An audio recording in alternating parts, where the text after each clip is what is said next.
Well, from Adam to Noah was 10 generations of offspring, and they were all begotten and no conception.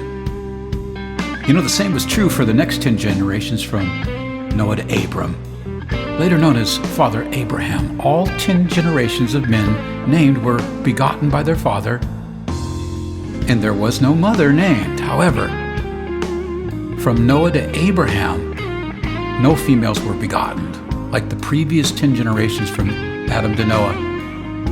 But next, the 9th generation from Noah was Terah, and he begat Abram, later known as Abraham. There was no mother, and he married the queen Sarai, a mystery. She was fair, white, like Eve. Nobody knows where she came from. She, like the Virgin Mary's, had no bloodline listed in Chronicles. That book, it probably lists 25, 30,000 people, Jimmy and Joey and this and that. You know why that book is there? For the few that aren't. Sarai's one of them, and she is the queen bee.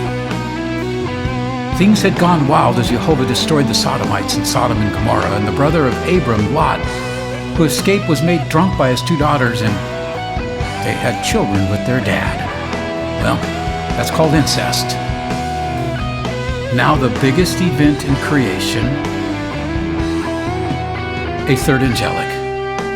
Father El from sky heaven, who had stayed silent since the war in heaven before creation, comes into the book. He possesses the earth from the gods in Genesis 14:19. But Chelsic, the high priest, blessed Abram and said, "Blessed be Abram, the most high of the most high God, El, possessor of heaven and earth," the big kahuna. It is here where the supreme deity from sky heaven intervenes. He gives his warning. He will come.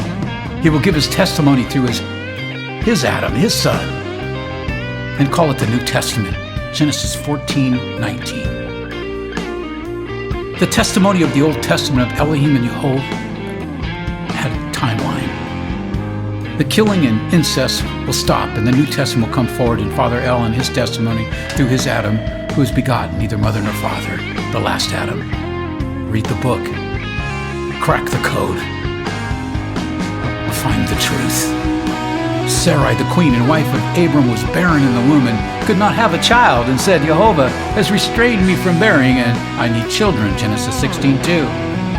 So the queen Sarai gave her handmaiden Hagatha. Ever heard the old hag? Well, that's where it came from. Hagatha lay with her husband Abram, and Hagatha bare Ishmael, the first of 10 stepsons by handmaidens. An angel of Jehovah met Hagatha and said to her, "Ishmael will be a wild man.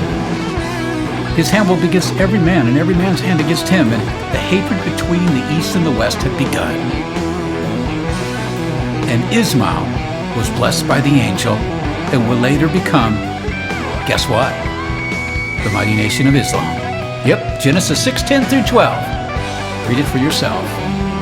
And when Abram was 90 years old and 9, the Jehovah Lord appeared to Abram and said to him, "I am the mighty God, walk before me, and be thou perfect." Genesis 17:1.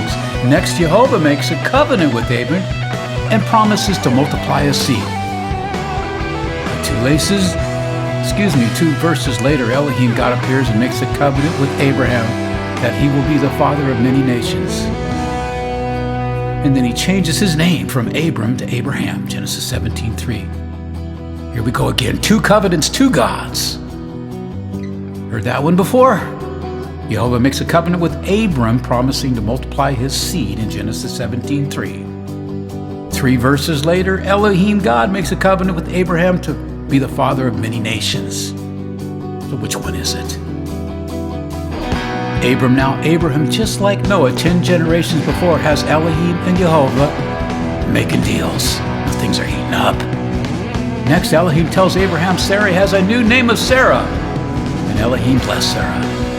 Elohim promised Abraham a son with Sarah and named him Isaac, Genesis 17:19. But shortly thereafter, Jehovah promised Abraham a son in Genesis 18:10, but no name commanded. Afterwards, Elohim blesses Ishmael and promises many princes in that great nation of Islam. But Elohim said, "My covenant is with Isaac, the unborn son of Sarai." Genesis 17:21. Jehovah blesses Ishmael and the mighty Islam. Elohim blessed Isaac and the coming kingdom of Israel. Later, Jehovah appears to Sarah and did as he promised. The same for Eve and the virgins marries, and Sarah conceives. Study the book. Crack the code. You will find the truth for yourself. The birth of Sarai's son Isaac divides the kingdom, and Sarai the queen runs Haggith and her son Ishmael off along with the 9 other sons and mothers. Be gone with ya. Get rid of those concubines, she said to her husband. And Israel became a nation, and Islam becomes another nation. The first son of the queen and southern kingdom is Isaac, and the stepbrother of Ishmael. Isaac marries his niece Rebekah, begotten by Bethuel, son of another queen, Milcah. And Jacob is born. Jacob marries his nieces, Leah and Rachel. What's this thing with uncles and nieces? Rachel is barren like Sarai, but entreated by Jehovah, and Joseph is born of Jacob and Rachel.